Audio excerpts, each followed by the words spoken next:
Hello and welcome to the first session this year in Leadership in Transformation. My name is Raz Mohammed. I'm the Sales Director for Small Business in Cisco. I cover ASEAN. I'm your moderator for today. And I'm really looking forward to this session. We've got a great panel. We're going to have some great discussion.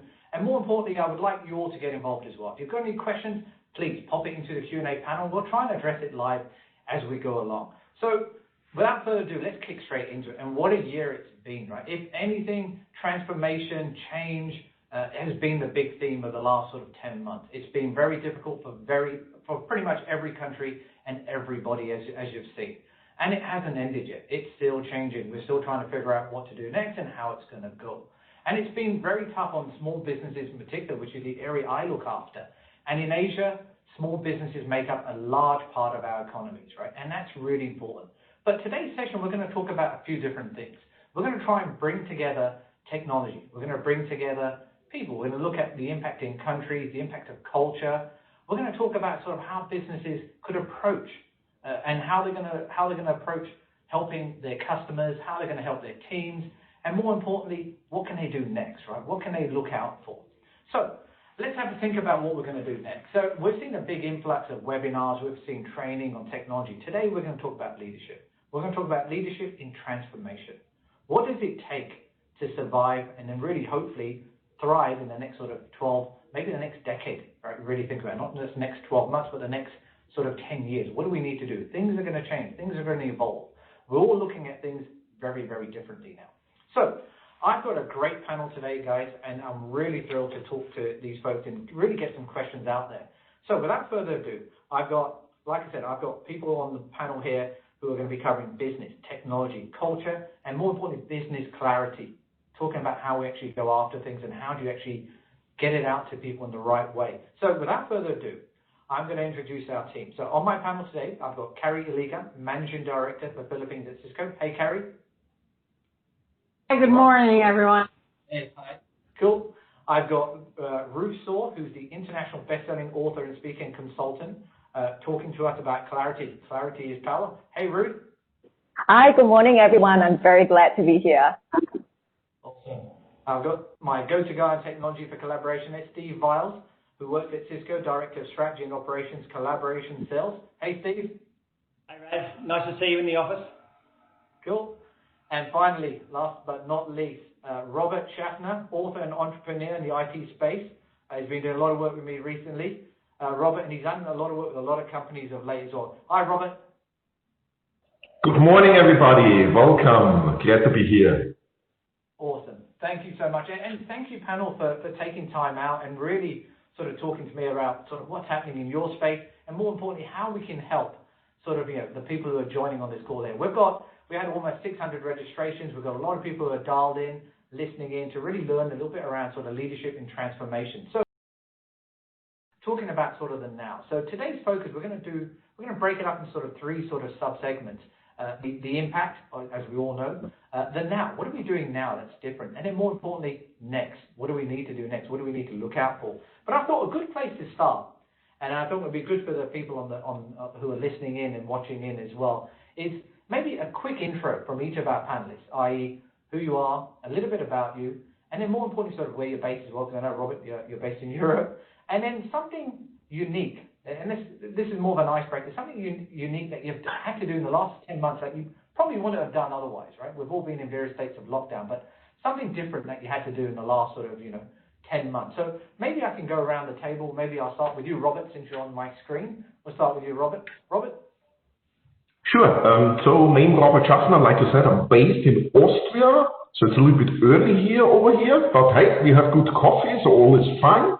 I'm working quite a lot in the space of leadership training, leadership education, building competencies.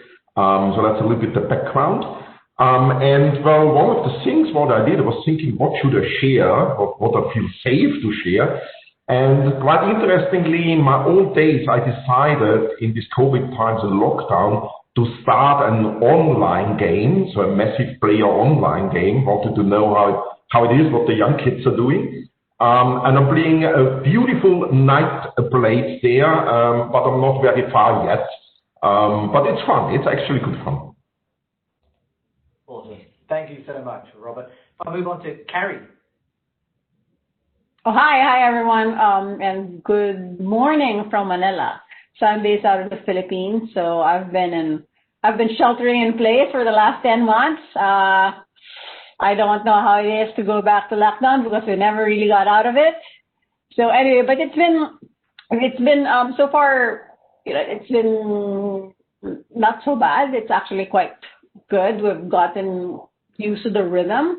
And unfortunately, we've got the right technologies to be able to do work and continue to support our customers here in the Philippines. But obviously, like everybody else, we all have cabin fever. So, and for me, in the first, I think 1 or 2 months into the lockdown, I kind of started to terribly miss my Starbucks coffee runs. So I think 2-3 months into it, I talked to some of the people I know from people running Starbucks here in the Philippines, and they sent me the Starbucks coffee cups. So since then, I make home brewed coffee, and I just drink it from the paper cups.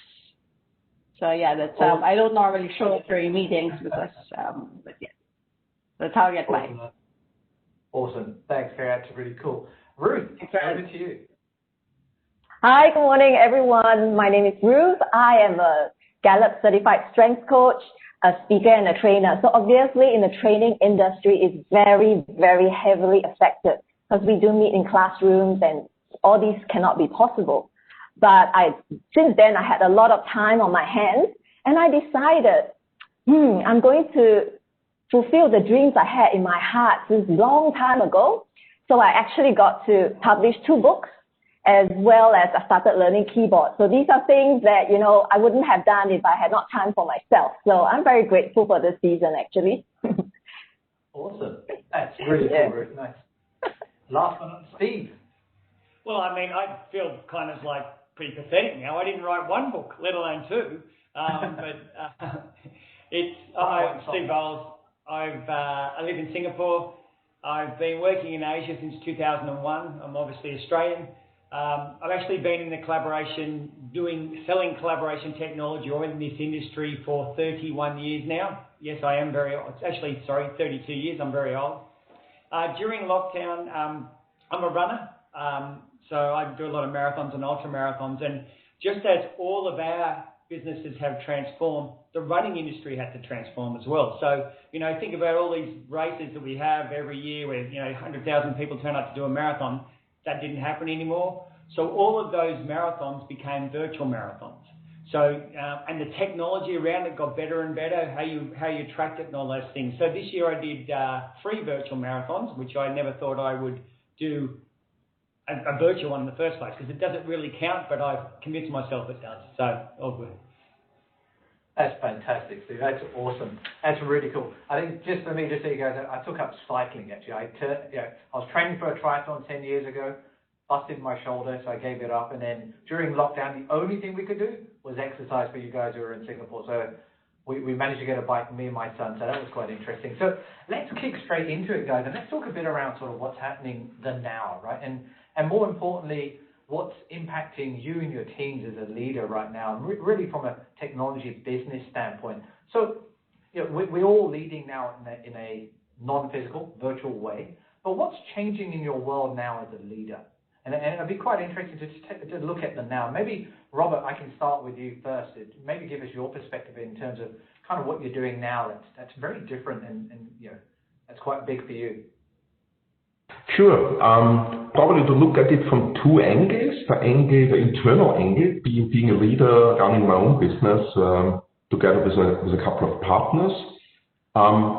So since we do lots of training workshops, working with clients, obviously our business was falling apart in March, April timeframe. There was literally more or less overnight, pipeline of several months disappeared. So we need to reinvent ourselves extremely fast and quite successful. And one of the things what we still do is we built in that days a community. First, we started to support each other, just to be there and to be connected. But as well, very fast, this community became a center of innovation for ourselves, a room for experiments, for trying out new things, inventing new flows, new ideas, engaging with customers. So that's the internal side. And technology, especially Cisco technology, was the key to be able to do that. We were working with you guys already before, so it was an easy jump for us to leap to the next level. And if you look now external, in the early days, many of my customers were just fighting for survival, trying to figure out what is just happening. And what we see now is two types of clients. I call them the rabbits and the wolves, right? The rabbits are a little bit like on the field, it's lightning and they're frozen, right? It's like, I don't move, I'm scared now. And the others, the wolves, are waiting and looking and hunting for the opportunity. And I see a shift. I see a little bit more wolves today than probably 3-4 months ago. So companies, people, leaders figure out, if we get the mindset right, if we get our teams right, there's a huge opportunity as well, and we try to go for that opportunity. But that means, like I said, different mindset, different leadership styles. Lots of the leadership principles have been invented in the last century. And let's be frank, in this world we live now, they are not working anymore or as good as they used to. So there's lots of new competencies leaders need to develop. And that's what we are focusing for, and that's where we see as well our customer, our clients driving for, going for. Awesome. No, great answer. And I think we'll elaborate a little bit more on that as well as we go along. Carrie, what about you? I mean, what's changing sort of now for you as a leader? What's a big thing? Yeah, I think from the onset of the pandemic until now or today, our priority has not changed. Topmost is obviously the safety of our employees, because this is a health pandemic. So, and top priority, because the employee safety is top priority, we need to make sure that their well-being is taken care of, so that they can also continue to, operate and run the business. There are different phases all throughout this 10 months, but I think in the very beginning, it's really just making sure that they have the ability to continue to do work. They feel safe, because each one of us have different challenges. While it's easier for me because I have older children, it's not going to be the same for the other people who have toddlers, who they will have to be hand-holding through online or distance learning while doing work at the same time. And we all know that the line between life and work has completely blurred in the last several months because of our situation. So yeah, the well-being is very important, and the focus on the well-being is also very different from where we were 10 months back to today. So today it's really just how do we continue to keep them engaged. But I think at the same time, it's making sure that they find there's a lot of clarity on what to do next. The business priorities has to be more clear, and has to be revisited more often than before. In the past, if I were to compare this pre-pandemic, you go with your full year priorities, and then they run with it. Today, time has been, business has been changing because we're all evolving, and it's the normals are the next normal is changing every month as well. So we need to be able to recalibrate quickly and make it very, very clear to everyone on a more regular and frequent basis on, what do we do next today?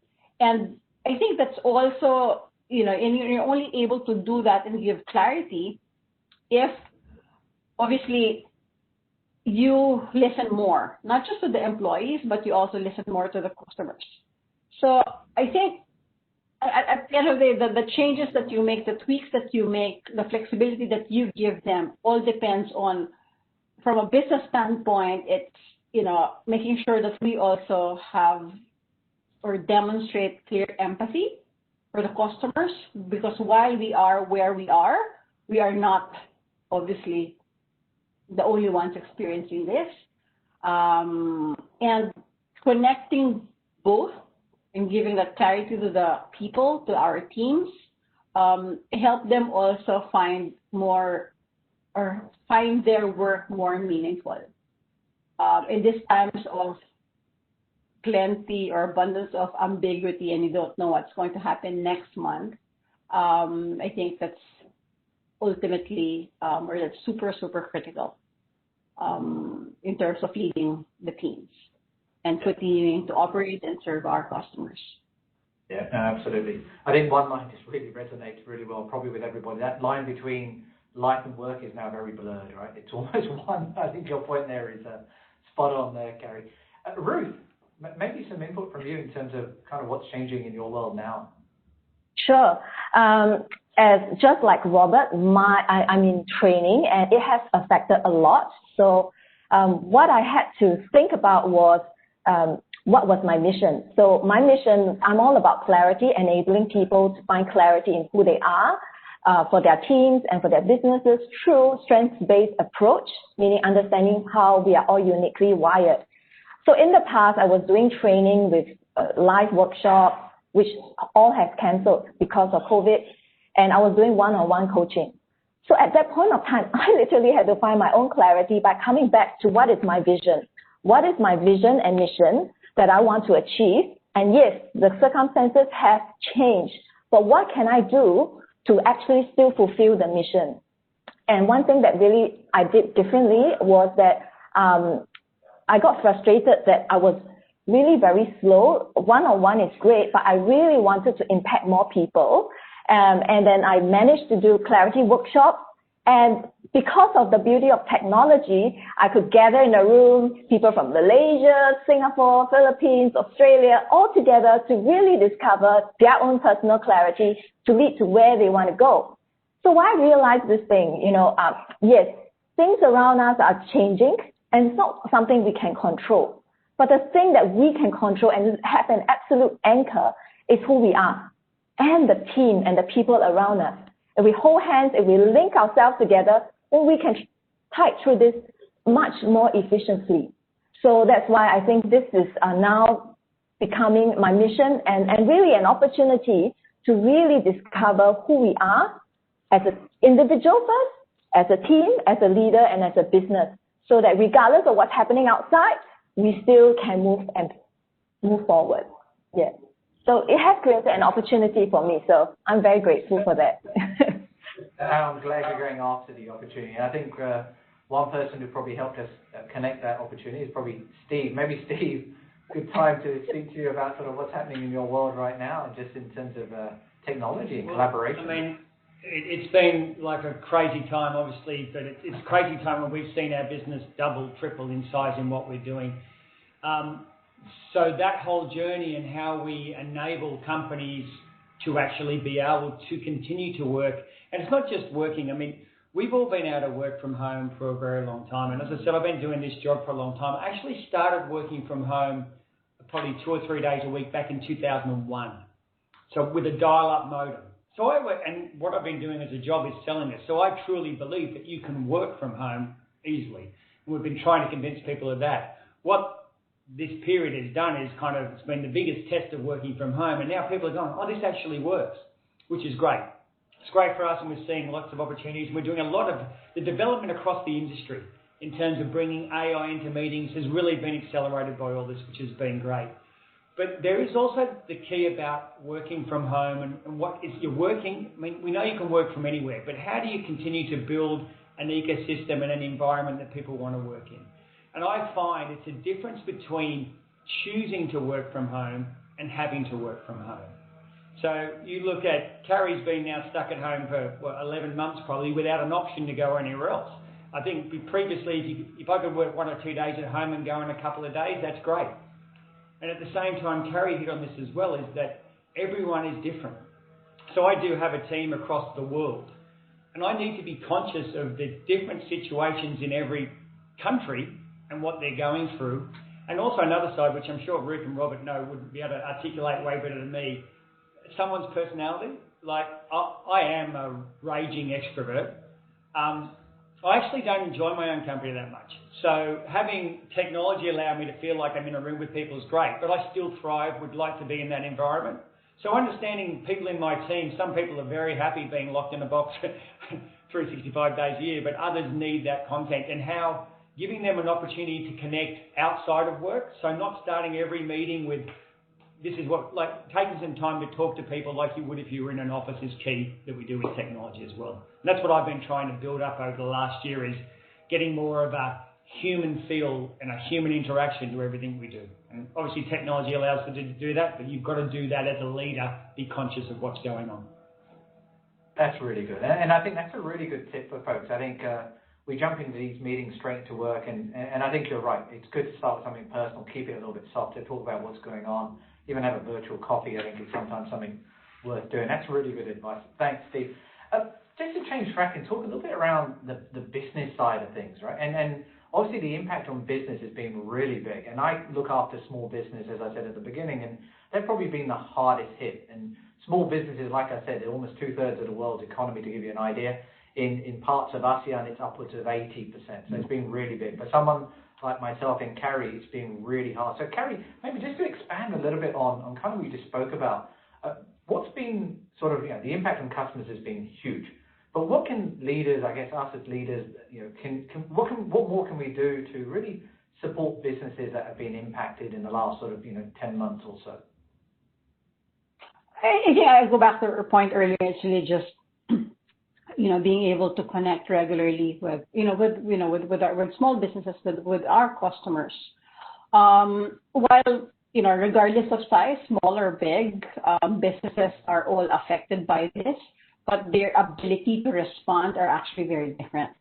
So from our experience in the last several months and all the interactions that I've had, because I've sat with different, for example, associations of small businesses, franchise associations, just hearing out what their challenges are. Largely, it's about one, it's access to technology, because they need to do it rapidly. Their customers' behavior have changed massively. The way that they transact, the way that they connect, the way that they engage have all shifted rapidly to digital, obviously. They don't necessarily have the right infrastructure, but at the same time, the whole pandemic has also changed the speed of the availability of the different technologies or solutions to help them be able to respond to the changing behavior of their customer base. That's one. It's really just listening to what they need. Access, obviously, because, for small businesses, the number one priority is how do they pay and keep employees first. So that's number one priority. So then next comes is, while I know I need to do this and I need to acquire the technology, so access to funds or to capital, so that, or to be able to procure or at least subscribe to certain technologies that could help them continue to engage with their customers and continue business operations is the second is one of the things that stop most of small businesses. So capital.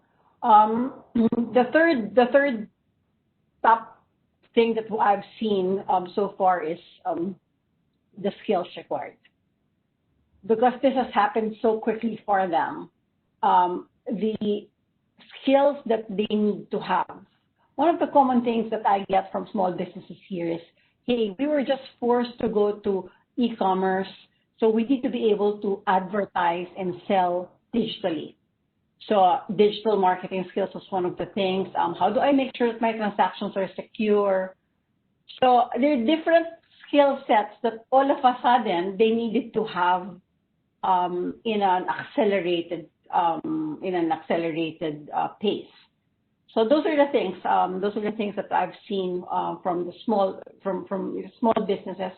Fortunately, a lot of them have been able to navigate that shift quickly, and I think it's also because while they had these challenges, came with it are actually opportunities because they had access. I believe they have more access now to more customers. They're not necessarily limited by what they could deliver in a brick and mortar way of doing retail, for example. They have access to payments because, cash is no longer king. In fact, cashless becomes king.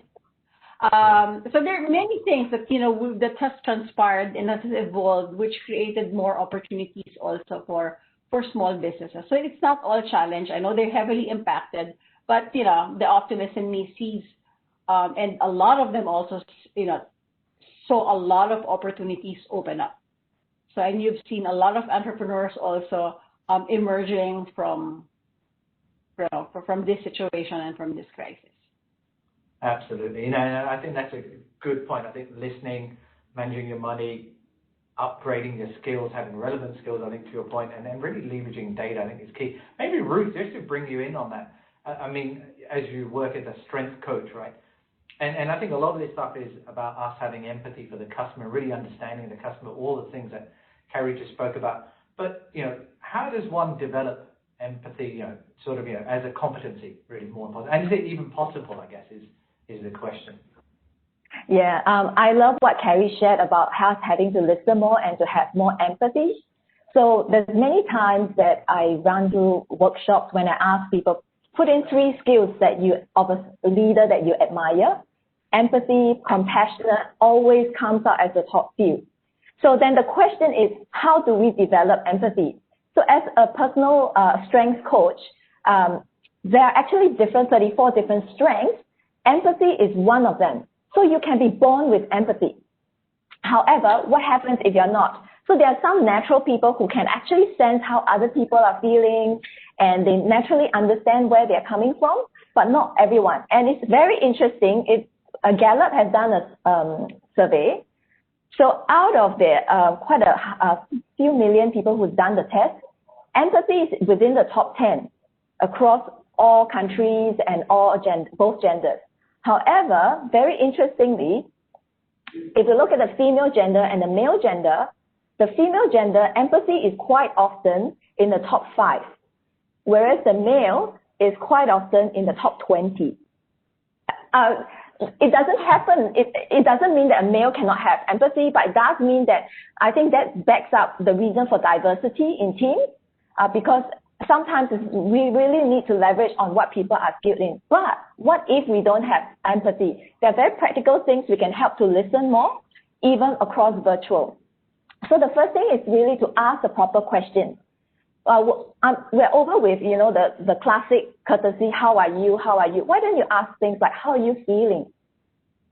Why do you feel this way? Because the whole idea is we want to give vocabulary to how people are feeling, but understanding how people are feeling is not sufficient. Like what Carrie says, we need to provide solutions for them. So we need to understand why. If we can pinpoint why, then we can come up with solutions. So I want to bring to this quote, because empathy is quite often overlooked, but people don't realize it's so important. Stephen Covey said this: when you show deep empathy towards others, their defensive energy goes down. That really works well if you're doing a customer. And positive energy replaces it. That's where you can get more creative in solving problems. If we learn to listen more and if we apply empathy, then we can actually direct our questions to find out why and then offer the solution. Another practical thing is work with someone with empathy in your team. You may not have empathy as a leader, but you can actually identify who. The person with empathy will be likely someone who has everyone flock to him or her to share their problems. It may not be the leader, but if you identify who, you can often have coffee chat just to bounce your ideas off the person, and you may be able to get actually, if you train the person to get the data that you want by asking the right questions, you may be able to get actually very useful information from the team member or someone with you. So that's really practical. The third one is actually body language. So empathy is not just about how people feel sad or down, but literally if you're doing sales, when even on Zoom, if someone perks up, okay, this person is interested. If I just perk up like this, means that I'm interested in what you're saying. So body language is also very important. And never in this time that there's power of data as well, because now we're having virtual, right? Now, you'll notice that this is the first time ever when you're having a meeting like now, you could possibly have a chat at the side when people are asking questions, or that you will have two conversations, one across for presenting and one across the chat. Now this across the chat, now with technology, you can download it, you can look at what are the areas people are asking questions or chatting about, and that's going to give you data for you to analyze why they are feeling this way. So these are really practical ways we can actually identify empathy. The other two is actually personal. So the one more is to be present, because you can't really understand how people are feeling if you are concerned about the future. You have to be present and really notice how people are feeling by, their body language, etc. And again, Brené Brown talked about daring to lead, being vulnerable. So sometimes being present meaning being aware of your own feelings, because when you express how you feel, it allows and gives people the permission to share with you how they feel. Because if we put up this wall, it's hard for the other person to share how they feel. So these are really practical things we can actually empower us to really understand each other. One thing to note though, empathy is not sympathy, so we need to manage it effectively to be able to use empathy for our good. Yeah, I went along, too long, I can talk for hours on empathy. That's very interesting. I think the one thing for me and Robert, we've got to get empathy into top 5 for the male audience for sure, right? So that's something we've got to work on. Now, I think a good segue is actually taking kind of what you just said, and I like the idea of sort of the listening, asking the right questions is really important. And I think a good segue into sort of my next sort of area is really technology and culture, and really bringing sort of Robert and Steve into the picture. Collaboration technology is kind of taken center stage, and we talk about sort of, we talk about that lack of movement in the markets where people are in lockdown. We had to create some movement. Through movement, you get opportunity, then you get growth, right? And that's kind of linking kind of what Carrie said earlier as well in terms of where we are. So collaboration technology and the stuff we do with WebEx for us has been really big for me and Steve in particular with our customers. But question maybe for you, Steve, and then maybe a follow-on question to you, Robert, after is sort of how have customers sort of embraced technology and how have they adopted it into their organizations? And really more importantly, how does it support their remote working culture, and how has it sort of adapted and grown in their culture? Maybe I'll start with you, Steve, to talk a little bit around collaboration tech and sort of really how it's working. And then maybe afterwards, maybe Robert, you can talk a bit about sort of what's changed, right? What's really been an impact on culture? Because I think that's really important. That will bring it together. So, Steve. Thank you, Raz. Thanks, Raz. I mean, I think we all know, we mentioned before, what this whole period has showed us is you can work from anywhere. So what you do for a job, you can do from anywhere. The office then becomes something different. The office goes a place you go to collaborate, to ideate, maybe do things differently. So that's something we can talk about later. But obviously being able to do everything you can in the office from home was key. And once again, this is things we've been able to do as an industry for a long time. It's not just about meetings. I think that was the first thing. When this happened, it was a knee-jerk reaction. Everyone thought, well, how am I going to meet from home? But it's not. It's about being able to do one-on-one calls. It's about being able to drop in. It's being able to see where someone's available rather than going to someone's desk and seeing they're sitting there. Is it appropriate for me to reach out at these moments? So it's not about meetings. It's all the workloads you do at work every day, which is calling, meetings, ideation, all of those things. And in a way, being able to do it and enhance it. Ruth highlighted a couple of things there when she was talking. From video is so important to be able to have a connection with people. And we've known that for a long time. And you know as I'm talking to you if I'm interested or not, and we talked about that. People really struggled to get that. I can't believe that audio conferencing still exists. It still exists. It's still a business. People buy an audio conferencing. Man, if I tune in for about 1 minute on an audio conference, and I just can't believe it. And what's happened in this period is the acceptance of video and having to turn it on has improved. I'm not saying it's brilliant, it has improved.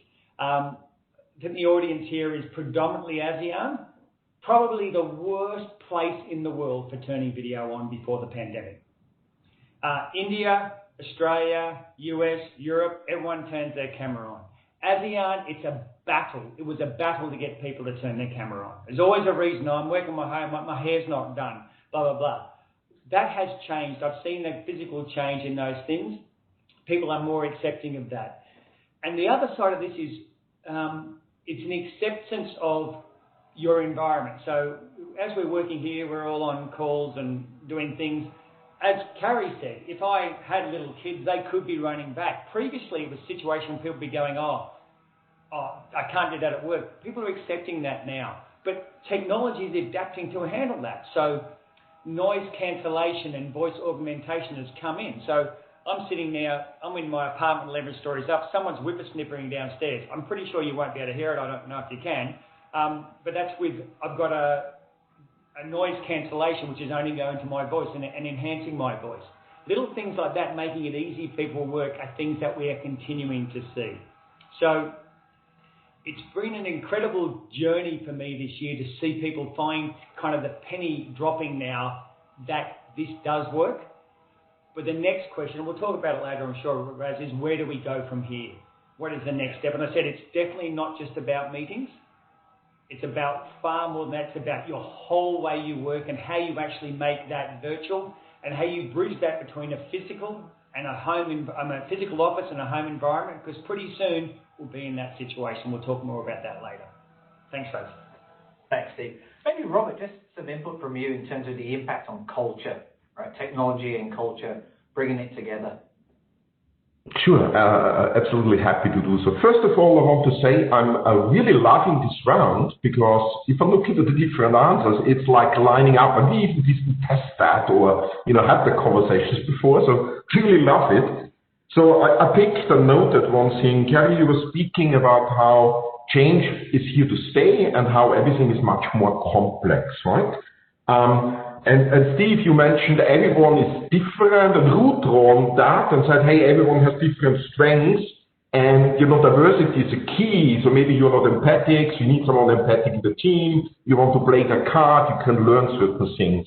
And if you bring that together, if you look into a complex environment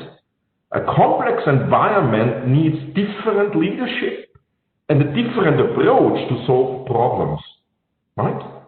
And if you look into that, it means we need to allow much more conversations and different viewpoints to address a complex challenge, right?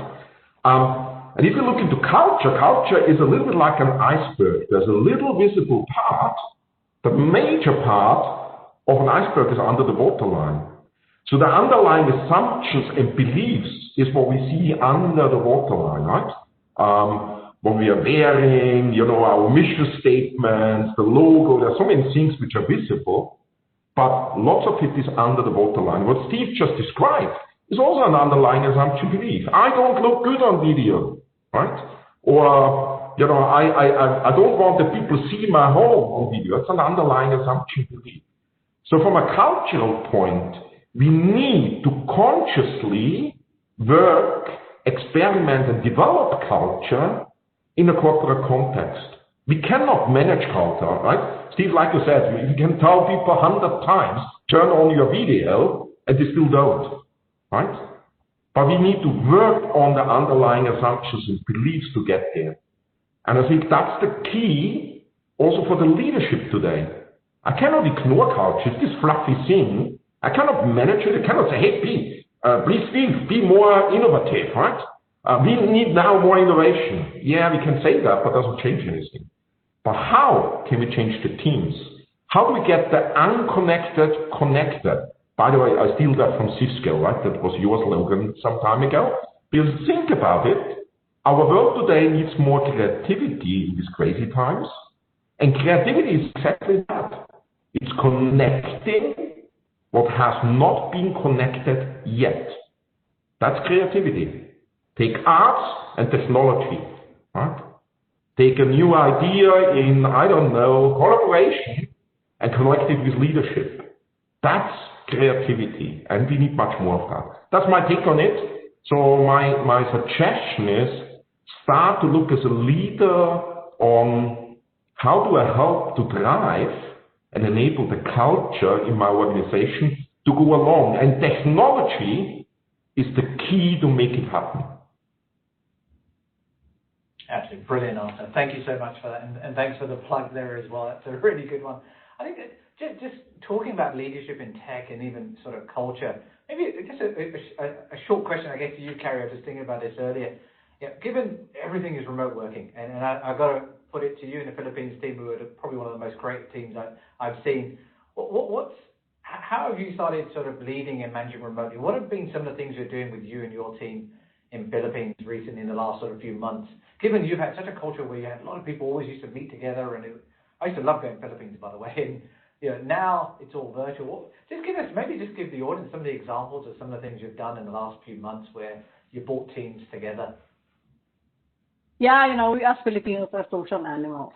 So we are, and we love the social interaction. So it's really just replicating and giving the same level, the same experience as how we will do it, while we're in the physical office.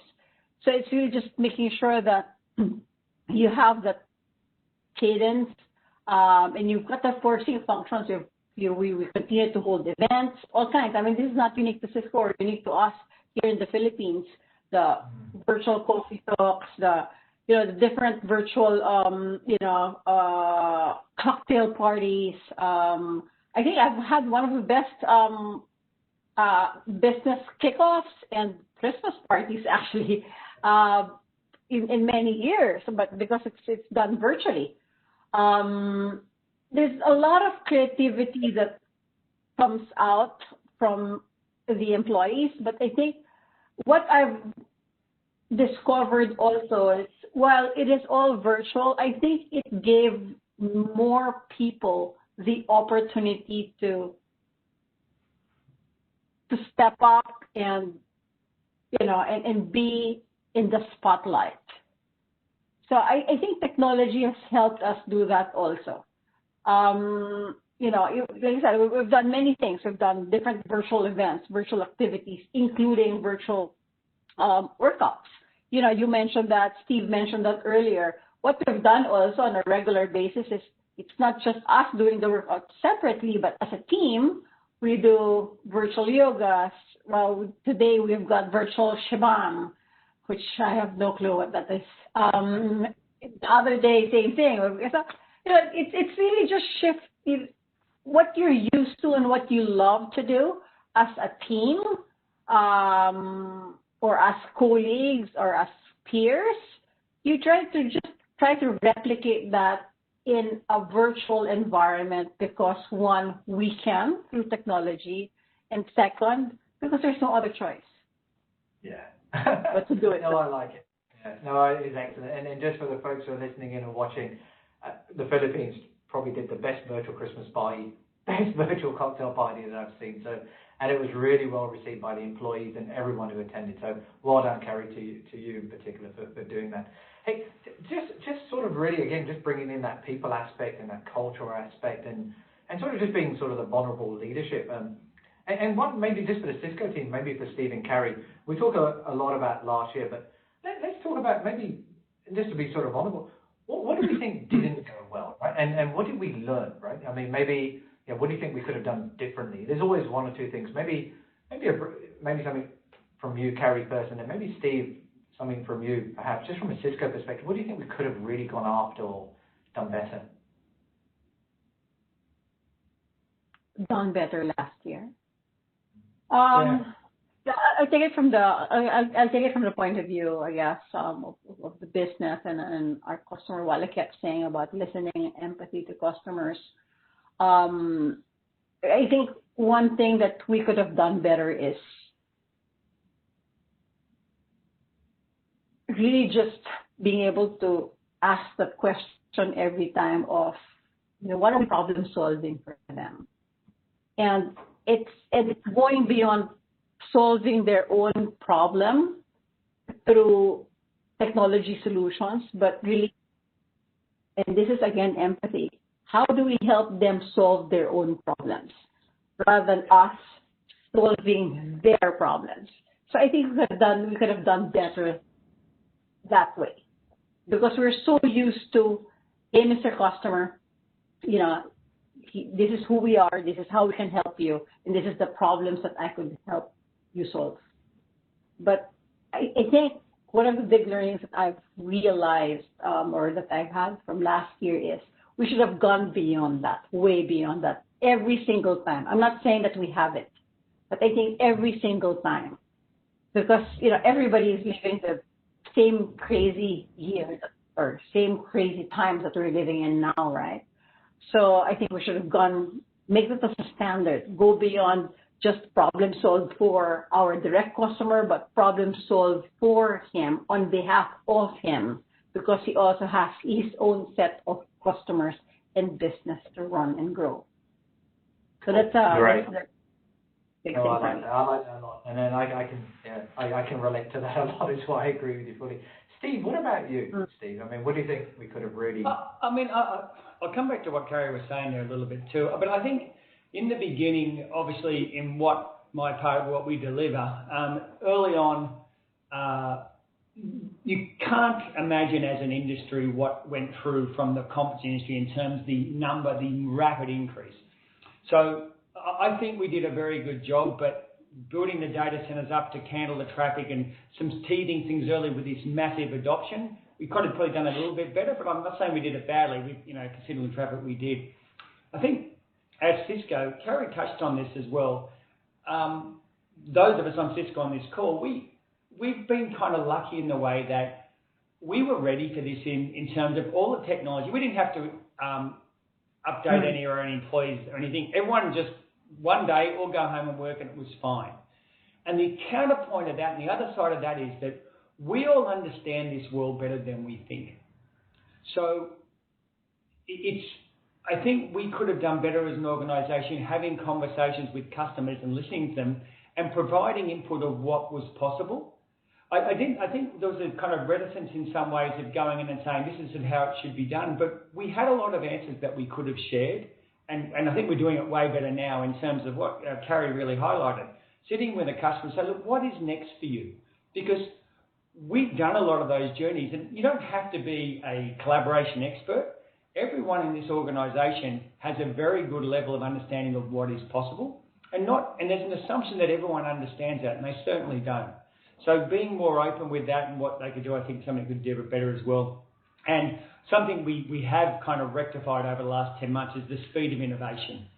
It's no longer enough having a release once a year. You need to get a new feature that's going to help someone working from home, be it noise cancellation, be it, if someone does a sign like this, we can see there's a thumbs up. If someone wants to, we talked about people being different. So building a platform that says, okay, on this platform, there's 4 of us. Steve talks too much. I'm going to limit his speaking. I'm going to say everyone's got 5 minutes. Bringing those things, but not waiting. We can't afford to wait for a year. When that's available, that has to be out and just turned on, and that's what we've done a lot better. That innovation rollout. We're rolling out features every month now. Bang, bang, bang, bang, bang.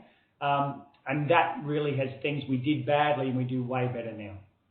Yeah, no, that's an excellent answer. And I think just for me, I think one of the things, I think a lot of people thought this was going to go away, and it didn't go away, right? It just got worse and worse and worse, and I think everyone had to react. But no, thank you, and I really appreciate the honest answer, and I appreciate the candid sort of openness as well. And again, and for the audience, the reason for that question was really to let you know that we're learning this as we go along as well. We're reacting and trying to do the best we can to really support our customers and partners as we go along. Maybe just a question for Robert and Ruth. And guess, you guys are both consultants to a lot of leaders and to a lot of companies. How do you personally cope with the situation as well? Maybe it'd be good to get your perspective as well, just to see how. Maybe Robert first, if you want, or you might be on mute, Robert. Yeah, Robert, you're on mute, Robert. You're on mute. Sorry for that. Famous double mute. So I said ladies first, since clarity always comes first. That's what I learned from Ruth. So Ruth, maybe you go first. Yeah, Ruth, please. Sorry, my apologies. Ruth. Sure. For me, I think a lot of people listening are from small, medium businesses. So maybe the world has rocked like mine. For example, I am on training businesses. It has changed a lot. So what I learned to cope with this is literally to find my tribe. I would say it's like, like imagine a ship. If you watch Titanic, the ship hit something and we met something, the ship crashed into pieces. And then what I realized is that sometimes, there may be one piece afloat, and what helps me to get to the other side is literally to hang on, and the more people that I'm hanging on to this particular piece, the higher the chance it's going to get to the other side. So what I learned in this whole season is literally to find my tribe, to find the people with the same vision as me, and of course for small, medium businesses, really anchoring the team. The more we can anchor the team, the more we can move to the other side. And literally, because of technology, I'm very grateful that I'm able to find my tribe, not just locally in Singapore, where I'm from, but also where I came from in Australia and also in the United States. It would not have been possible without technology.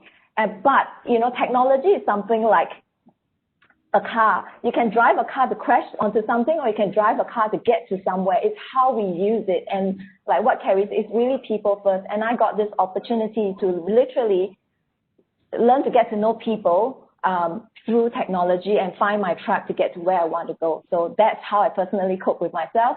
Understand who I am, find my tribe, and together we will get to the other side. Yep. Fantastic. Thank you, Ruth. Great answer. Robert, maybe... So thank you, Ruth. I second everything you said. It's exactly the same for me. I would add to that more on the personal side, right? Not just on the business side, but on the personal side. And maybe I should say I love movies, right? Especially some of the old movies with good storylines. I love heroes, right? And one of the movies I always remember, and it came to mind if I look into the situation we had in the last year, is a movie called Zorro. Maybe you know Zorro, the Mexican superhero with his hat and his sword fighting. And if you remember that movie, I remember the one with Banderas, and Zita Jones was the female character or the female actor. And Zorro is a pretty lousy fighter in the beginning. Right? He's clumsy, he is not really good, and then he meets his mentor, the old Zorro, and they have a lair where they start to train, right? And the old mentor tells Zorro, you're not allowed to go out and fight, because the first thing what you need to do is to master the circle. So he draws a circle, and then Zorro needs to practice in the circle. And the circle gets bigger, and he's practicing more and more, he gets better, and at a certain time, he is allowed outside and becomes the superhero he is. And we as individuals, and as leaders especially, we need to look into our circle of Zorro. What I mean with that is, don't waste your time on things you can't control. Don't waste your time on the uncertainty. The uncertainty will stay. Focus on everything what you can do today, in that moment, and you will get somewhere. You will get better, your circle gets better, you feel this big sense of, I'm arrived, I'm in control of what I can control, and that gives me at least really, really great power and energy to accept that most things in life are uncertain. And by the way, to be very honest, that was the same before COVID, we just forgot about it. So that's my take on it. So make your circle. Yeah, I like that. Circle of Zorro. Good one. That's a real good one. Cool. That's cool. Look, we've only got 15 minutes left, and I just want to talk about a couple of things around competencies, right? And competencies of leaders. I think it's probably good to talk about sort of what are those important competencies? What are the things and characteristics we think we need now that might be different from what we had in the past, right? What are the new things we need? And maybe Ruth, if it's okay, I'll go back to you to talk a bit around sort of, what are the competencies we think we need now, or probably more important? Obviously, competencies are always important, but what are the ones that are more relevant now? Maybe even Carrie afterwards, you can chime in, but maybe Ruth, we start with you on competencies. Yeah, one of my favorite quotes is by Sun Tzu, the military strategist for the art of war. He talks about know yourself, know your opponent, 100 battles, 100 victories. So I really believe that this is a season where leaders need to really understand, like what Robert said, know his circle, is really to understand who they are. Because every leader is leading very differently. But because we're moving at such a fast pace, you tend to look at everyone and say, oh, should I do this? Should I do that? Should I do this? Should I do that? And it becomes really overwhelming. Nowadays, it's not about information. it's not about not having enough information. It could be information overload. How do you know yourself effectively to selectively choose, and your business, to selectively choose what works for you? So knowing ourselves is very important, and then knowing others, knowing your team. So how does your team function? Because there's a lot of stress with, social distancing. It works well for introverts like me. It may not work so well for extroverts like Steve. But how do we manage that? So, understanding the strengths of your team members and knowing how to effectively motivate them really helps. And everyone is different. So we need to understand who they are to be able to motivate them accordingly. So I think that's very important.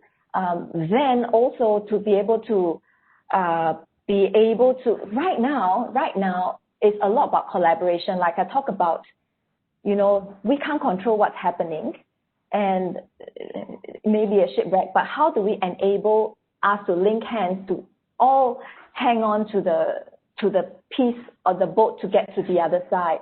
And like what Robert says, culture, understanding that is very important. So it's literally sometimes enabling people to speak culture into their team, so to speak their company's culture in, even if we need to provide scripts to actually constantly remind people of the culture and the beliefs, that will really help. But understanding where they're coming from, their strengths, would help a lot, because then we are really applying strategies that work for the team. So that's my take.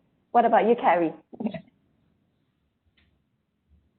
Yeah, I absolutely agree in all of that, but I would like to add a few more, and this is not typically, from the business books or anything. This is really just what I've learned and what I feel given all that's happening today. There are two competencies. I will not go to the business competencies, but really just about kindness. I think it's about time that business leaders develop that kind of competency. And then the second one is courage. So I think at this time, and as leaders, I think our teams are looking to us to be more courageous, not just taking risks, and not just about, looking into and delving into the current situation, but taking that courage to really just paint a more optimistic future for everyone, because they are looking to us as leaders to guide them. So if we demonstrate fear or helplessness, it's not going to help anybody. So courage and kindness. Love it. Sorry, can I add? Yeah. Yeah, please, go ahead, Ruth. Can I add to that as well? I love what Carrie said. And literally, kindness, I think practically what we could do is, even on virtual teams, to give people a time for them to reflect how they feel and to get feedback. Because quite often, sometimes it's always one way. So as a leader, I think it's good that we learn to be a coach, to ask questions and give people an opportunity to actually reflect. And that will allow us to be, like what Carrie said, to be demonstrate kindness to where they are. Yeah. And it's not easy. It's maybe the hardest. And it's maybe the hardest. Or maybe because I'm unique and maybe I'm not. While I say I'm kind, I don't normally come out as kind all the time, right? So, but that's why I think it's one muscle that we don't normally think about, or not one muscle. That's not one muscle that we develop in business. But I think this is one thing that we really just have to be conscious about these days. No, I like it. And that's a really good answer. Brilliant. I think even Robert's giving you a clap there. Carrie, no, I agree fully. I think kindness, courage, and I think that kind of almost, to me, that kind of it talks about empathy too, right? Bringing it all together. Maybe, Steve, it'd be a good point to bring you in here. When we talk about addressing some of these competencies and around sort of bringing out the best in people as a leader, how can technology help us here? I mean, we've worked with some great features and stuff like that. Maybe how can we leverage tech to its best? Well, I think the thing everyone on this call should know, that if you've thought of, wouldn't it be nice if the technology did that? The chances are it probably can. Like with a lot of things that the industry has done and moved forward that you probably aren't aware of. So if you think that's a good idea. So, we talked a lot about making sure we make it's an inclusive experience for everyone. So when you're on a call, make sure you're on grid view so you can actually see everyone's reaction. As Ruth talked, you can see if they're leaning forward, you can see if they're paying attention. We've got great technology like breakout rooms. So you've got to maybe want to go into smaller groups out of a meeting and make that possible. I mentioned before we brought up this kind of concept of having meeting templates where I'm going to do a round table, but normally Carrie hogs all the conversation and poor old Robert never gets a word in. So having a scheduled thing so we know who spoke. All of that technology is available now. And the other key thing is something we've tried to do for the last 10, 15 years is make technology adapt to the individual, not the other way around.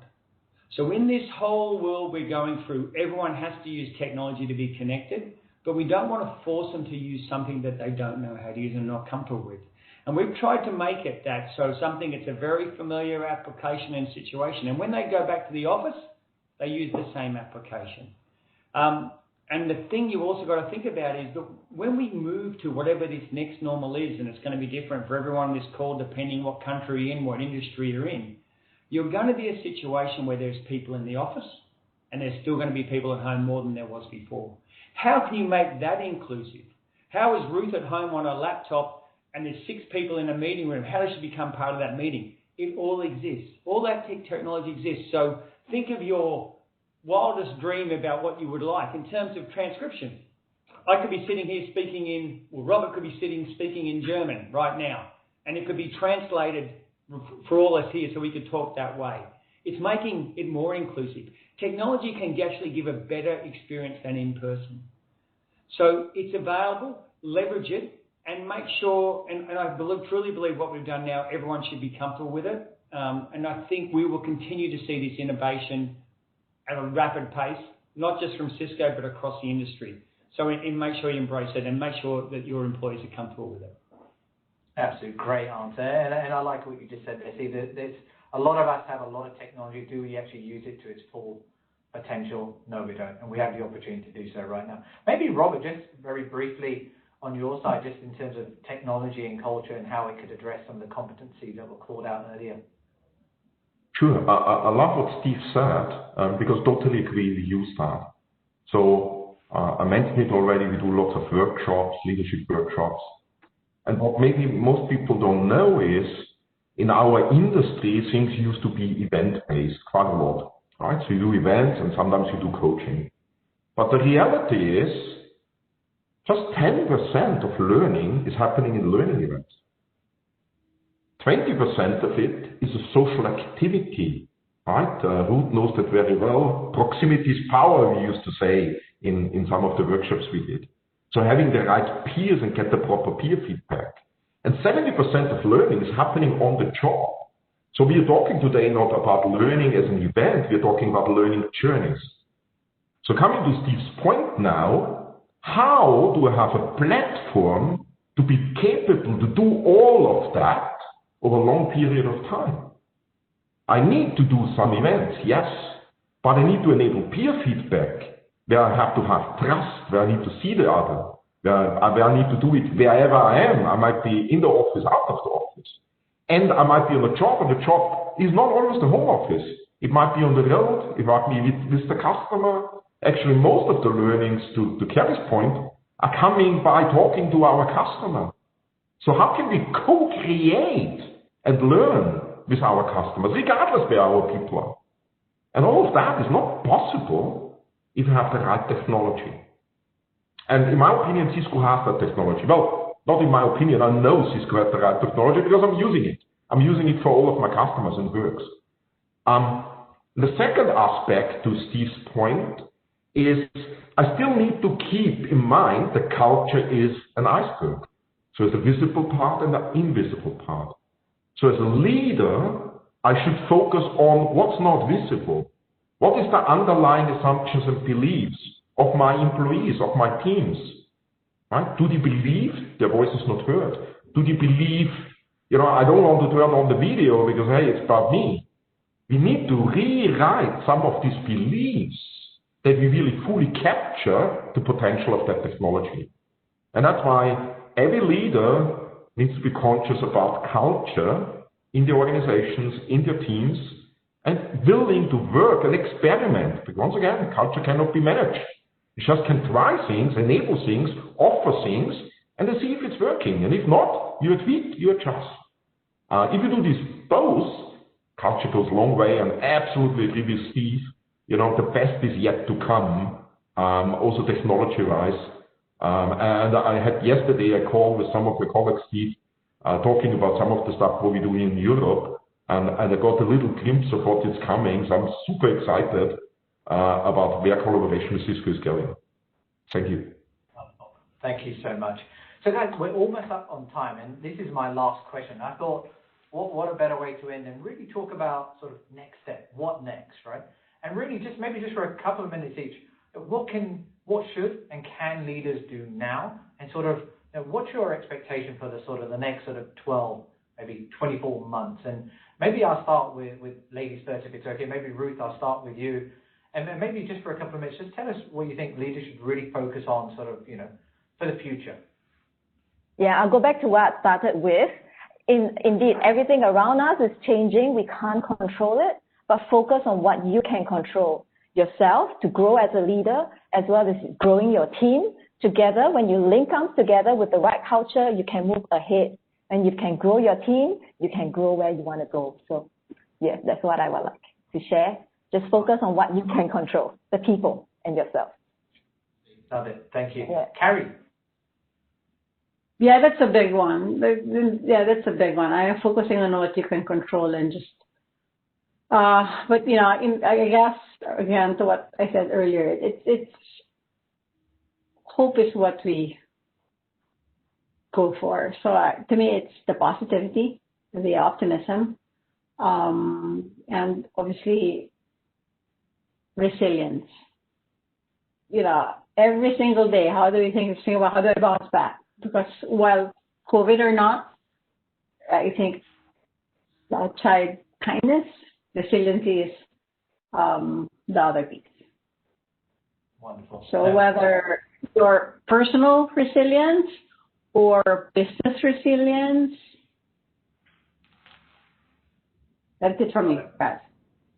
No, I like that, and it's simple and succinct. Robert, what about you in terms of what next? Sure. So first of all, I agree with everything what was said already. To add on that, I think we need all to develop new competences, and we have seen many different competences in this roundtable already. I would add one thing is embrace failure. And what I mean with that is by failing, we are learning. So actually there is no failure, there's just learnings, if you think about it. And in these times, there's lots to learn, and there's lots of learnings we need to be fast. And don't get me wrong, of course we need some risk management as well. We don't want to go crazy. But enable failures in your teams, fail forward. Give them the kindness, right, to fail. Support them, understand why they fail, learn from their failures. I think we all can go a long way and make the world a better place by doing so. Brilliant. Great answer. And Brad, I agree to everything everyone said. So it's obviously understanding in this moment what's happening, but as leaders, also looking at what's next. We need to be a step ahead. And I've kind of mentioned before, it is guaranteed for everyone on this call, the answer will be different. What does next look for your business? What does next look for your department in your business? Start thinking about what's going to look for and building a path to that. And in a lot of cases, take your team along with you. Get their inputs about what they need going forward. As I said, it will be changing, and it changes every day. What countries are doing and what not, except for Carrie, who just lives in lockdown. But there will be a next normal, and things will be different. And as leaders, let's map that path out and bring our team along for the journey. Brilliant, and really good answers.